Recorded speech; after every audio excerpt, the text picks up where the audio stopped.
Hello, hi everybody. Welcome to Pratik's channel.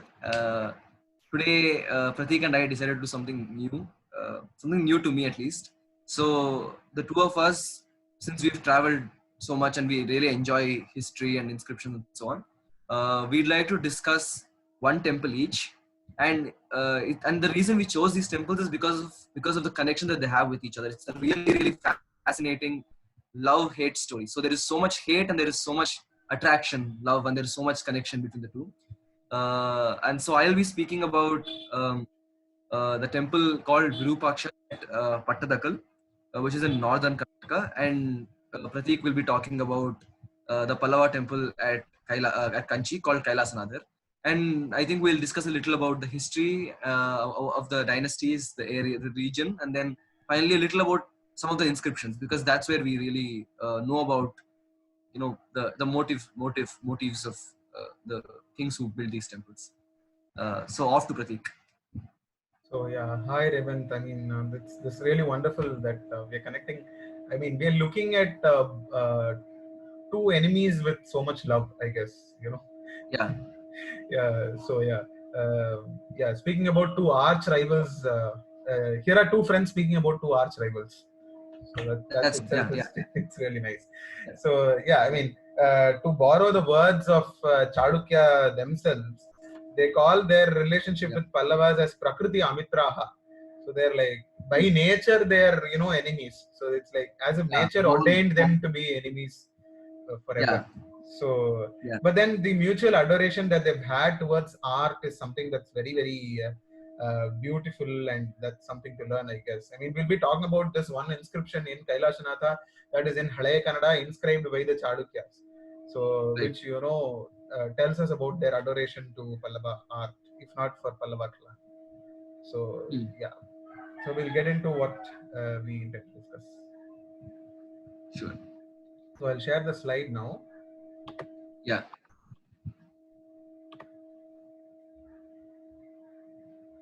Yes. So we have the Devakulikas of Kanchi Kailasanatha to start with. I mean, these Devakulikas are nothing but these shrine after shrine after shrine, small shrine, mini shrines that just surround the major temple.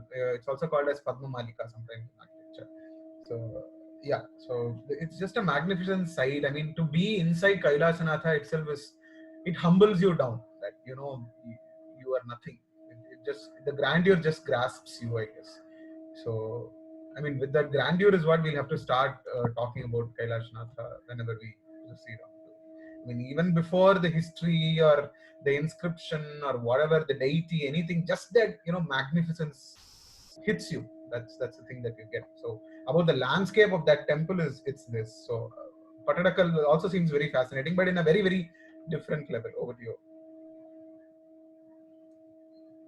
All right. So I think I'll start about talking about I try to introduce the Chalukyas and this region of Pattadakkal where it's situated, because I mean that's really important to make sense of the inscription or the temple of Virupaksha. So the Chalukyas are um, are a are a dynasty that were based in Karnataka region, northern Karnataka region, in fact. And it was founded by a man known as Pulakeshi the First. It's his name is said to mean one with the tiger hair, and so he founded the dynasty in 543.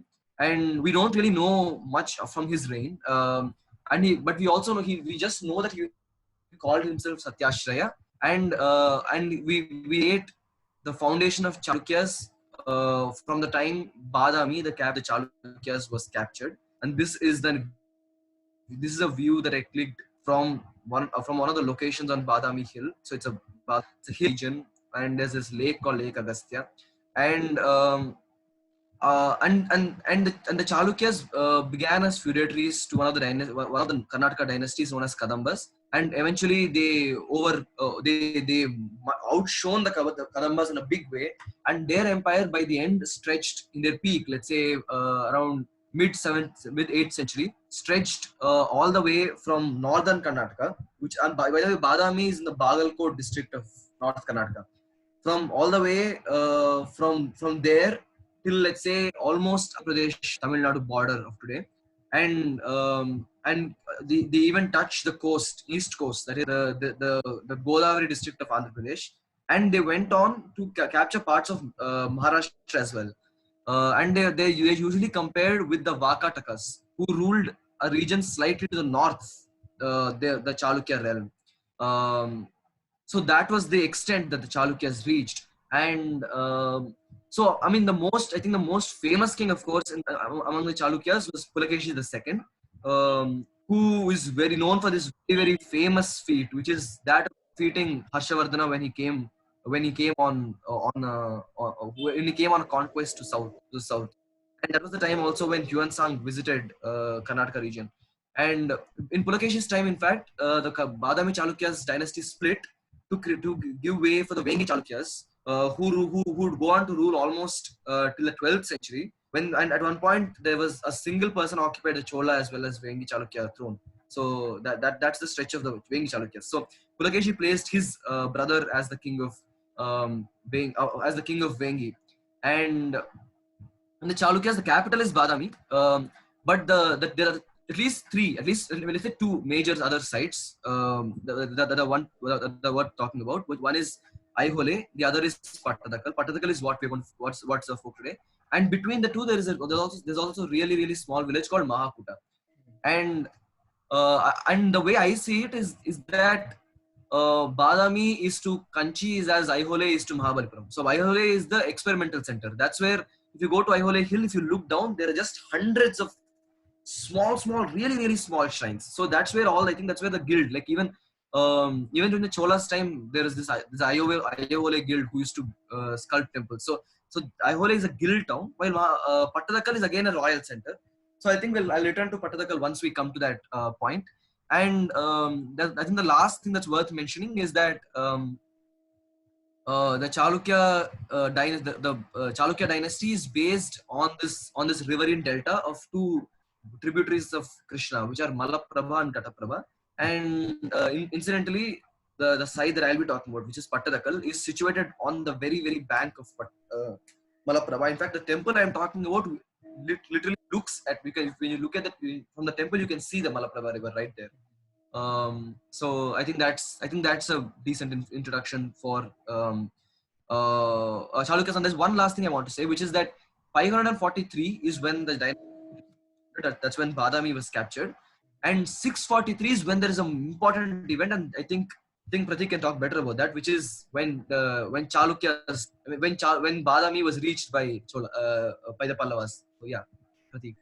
So to give an intro to the Pallavas, as you mentioned, to Kanchi and the Pallavas, Kanchi has been, of course, a center, a city, even prior to the advent of the Pallavas. So even in the times of Sangam age, it is speculated that it was under a person called, Thirayan.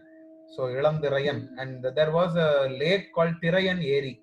Eri in Tamil is lake, and Thirayan who ruled the place.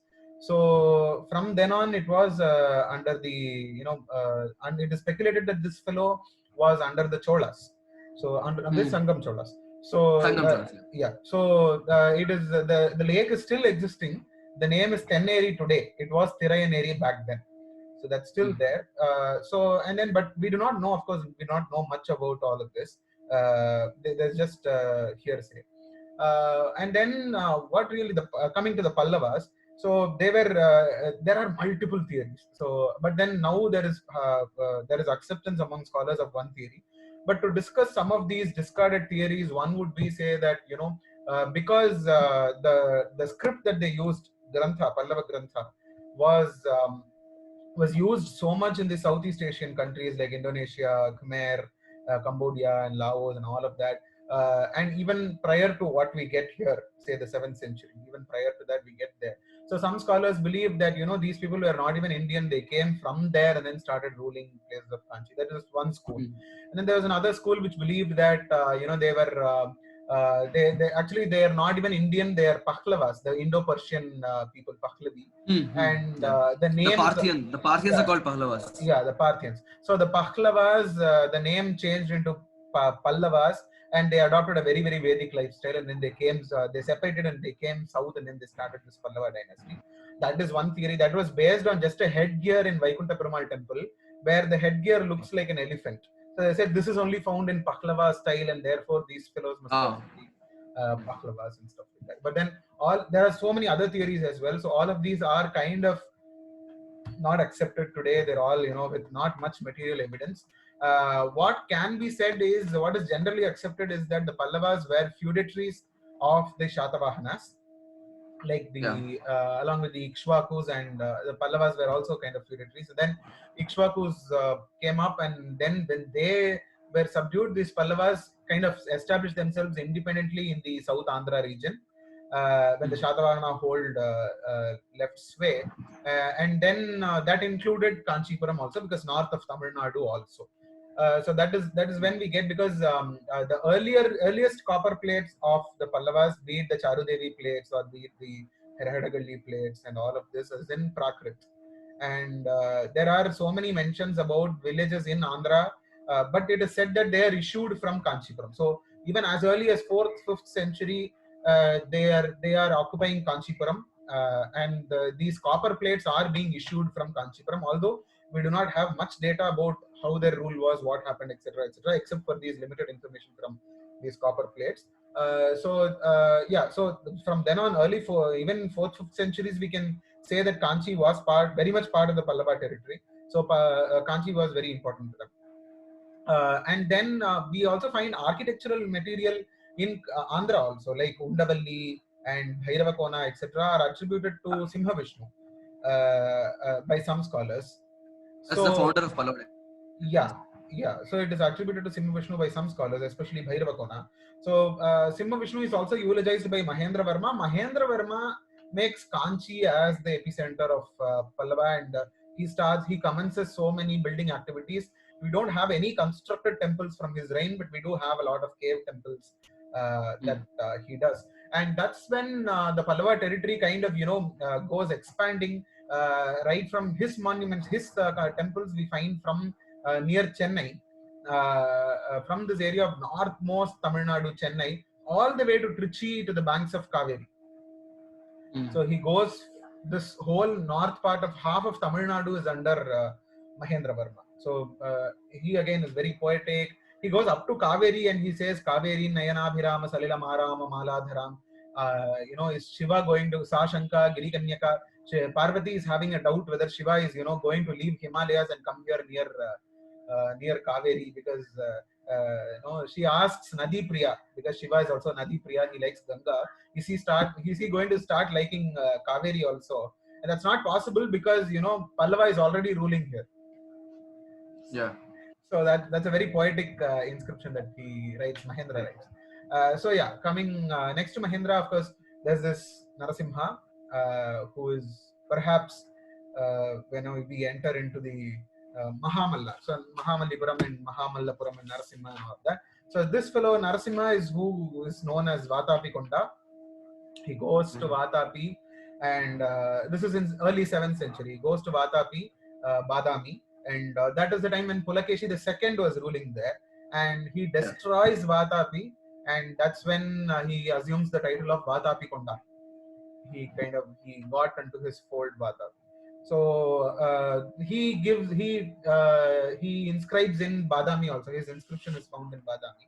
That's another interesting connection. In Badami, we find Narasimha Varman's inscription, and in Kanchi Kailasanatha, we find Vikramaditya II's inscription. Exactly, yeah. And there we find it in Grantha.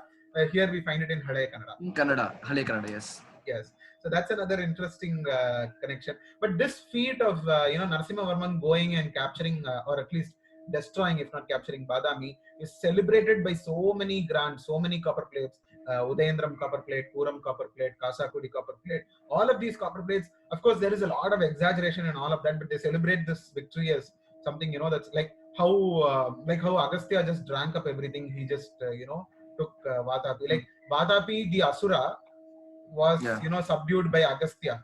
So like that. Yeah, in fact, actually, so the lake that you saw in that hill image. So Vatapi is named after the demon Vatapi, right? And called Agastya Tirtha. Right. So even that myth is still is in circulation, is in Exactly. play.